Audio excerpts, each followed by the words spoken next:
some Nigerian entertainers graced the World Economic Forum on Africa. While multiple award-winning singer D'banj appeared as a panelist on a session on agriculture, others like Charles Novia and Ramsey Noah appeared in different capacities. We made bread out of stone. Nollywood was like the desert in the beginning with nothing. And today, everyone knows Nollywood by virtue of fame. We're very happy about that because at least that's a start. However, the essence of forums like this are to implore, of course, the private sector, the government, and all the rest of them to get involved and help expand, the funding and the financial base of Nollywood. Fast-rising music video director Patrick Ellis has taken up a new challenge as he signs up for what may be his first feature movie. Ellis is reportedly shooting a Yoruba movie, Ayoba, alongside popular actor Muka Ray, Peter Fatomilola, and Taiwo Hassan. Still talking news from movie sets, Uche Jumbo Rodriguez is also in production of a new movie titled Almost Perfect. The movie is directed by Desmond Elliott and stars Michelle Dede, Ken Eriks, and Daniel K. Daniel. Also, actor Ramsey Noah has returned to the big screens in a Kevin Nwankwo film titled Tempting Fate, scheduled to hit cinemas later this year. Ramsey stars in Tempting Fate alongside Andrew Onoche, Dan Davis, Tiffany Dennis Turner, John J. Vogel, and Kimberly Crowell. Who pays the bill in this house? Me. Who works day and night for you to stay alive? Me.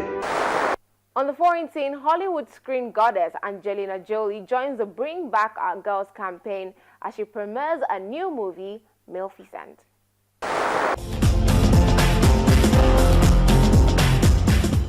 The carpets are rolled out in style as screen diva Angelina Jolie ushers in her new villain movie, Maleficent. The cameras click away in successions to acknowledge the glitz and glam that is usually associated with Hollywood and its celebrities as Jolie and her Clyde, Brad Pitt, take time out to acknowledge their fans.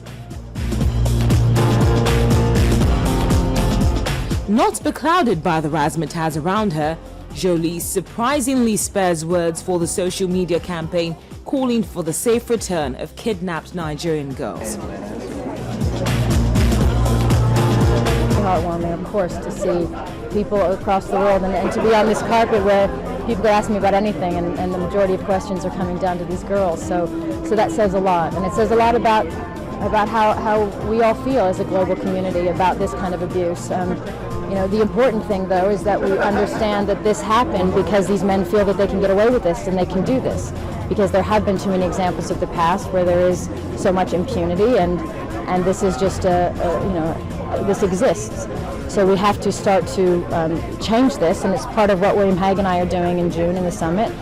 And we have to start arresting people for this. We have to start bringing them to justice, and we have to start making it an absolute crime that puts fear in these men when they think twice about this kind of action. She is also concerned for civilians affected by the events in Ukraine.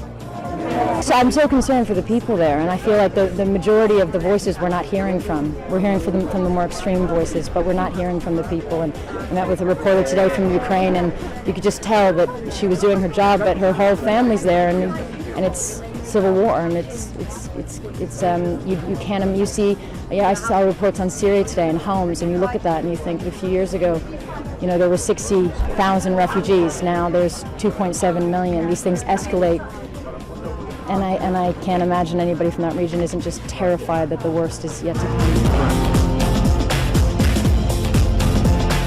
Not letting social issues derail the celebration of the day, Jolie relived her character as one of the most sinister Disney villains, Maleficent. But you meet her as she's a fairy.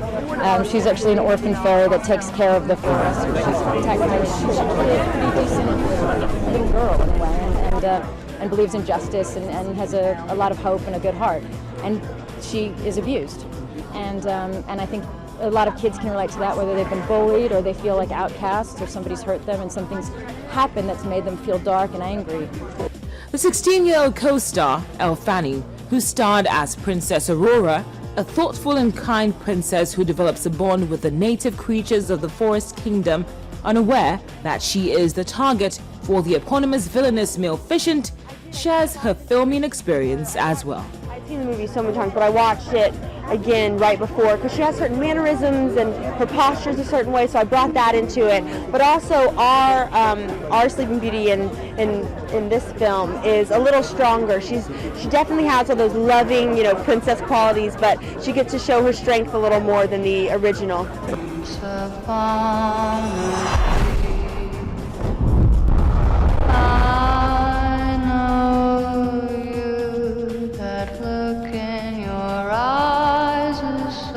Maleficent explores the untold story of Disney's most iconic villain from the 1959 classic Sleeping Beauty and the elements of her betrayal that ultimately turn her pure heart into stone.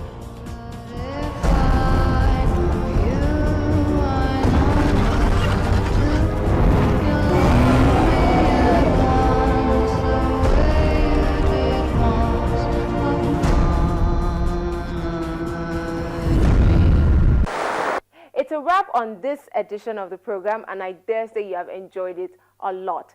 Send your feedback to entertainmentnews@channelstv.com and log on to channelstv.com for more stories. I am Mayowa Ogundele, and until the next time I see you, keep in mind that greatness comes at a very heavy price. Question is, are you ready to pay?